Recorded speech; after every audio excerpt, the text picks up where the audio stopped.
Salam sejahtera dan selamat datang sekali lagi ke channel ini Currents VMY, tempat di mana kita bongkar isu politik tanah air tanpa tapis, tanpa putar belit. Pada video kali ini kita ingin sembang, kita ingin ulaskan pasal satu isu yang betul-betul panas dari Sabah.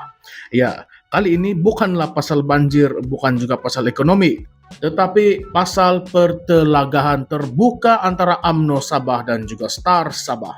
Dua parti yang sepatutnya memajukan negeri, tetapi nampaknya semakin hari semakin jauh jurang antara mereka.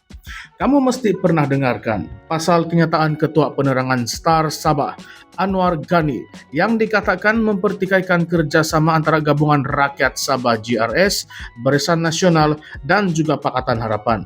Katanya kerjasama ini macam satu bentuk campur tangan politik persekutuan yang boleh menjejaskan hak rakyat Sabah. Tetapi UMNO Sabah tidak tunggu lama. Mereka terus jawab balik dengan kata-kata yang pedas dan juga tajam. Jadi siapa sebenarnya yang betul di dalam isu ini? Mari kita kupas dengan tenang tetapi kritikal. Baiklah, baru-baru ini Setiausaha Penolong UMNO Sabah Alfian Sambas telah menyelar kenyataan Anwar Ghani. Alfian mendakwa Anwar membawa naratif politik yang sempit dan memecah belahkan perpaduan dalam negeri.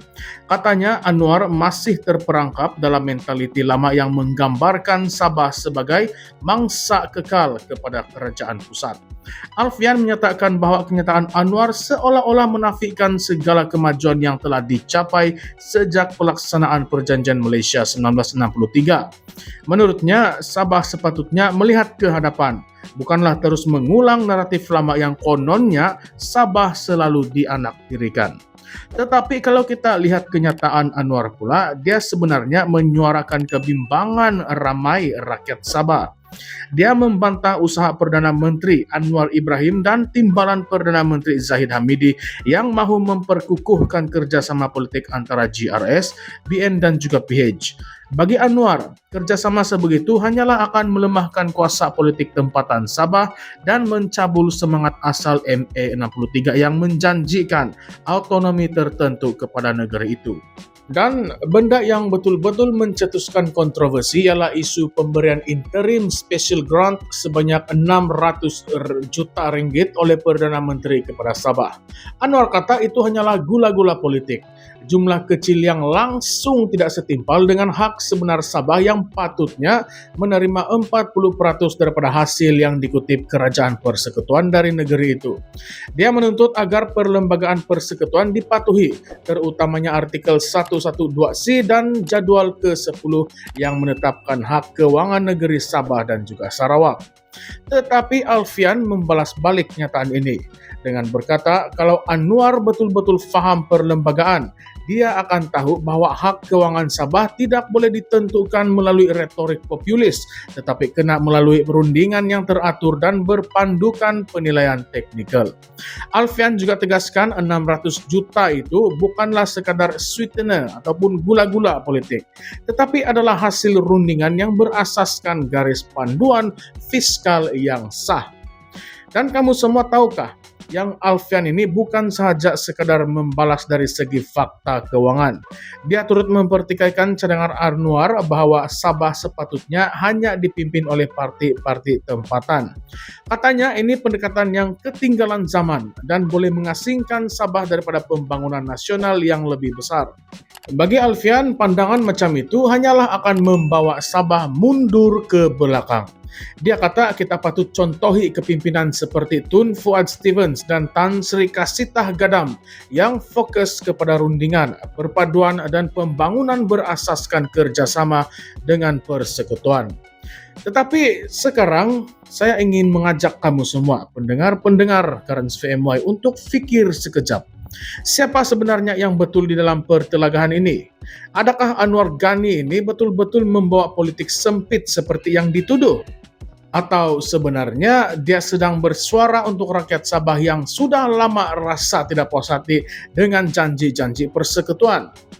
Kalau kita imbas balik beberapa kenyataan sebelum ini, isu tuntutan 40% hasil daripada Sabah bukanlah isu yang baru. Sejak zaman Tun Dr. Mahathir lagi isu ini sudah pun dibangkitkan, tetapi sampailah sekarang masih belum ada formula yang tetap. Malah pada tahun 2022, kerajaan Ismail Sabri pun pernah janji ingin menyelesaikan hal ini melalui rundingan.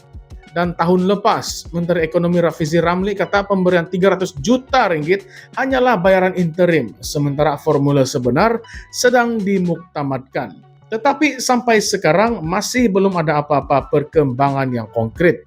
Jadi bila Anwar kata yang 600 juta ringgit itu tidak cukup dan sekadar gula-gula politik, adakah dia salah ataupun terdapat sedikit kebenaran di sana?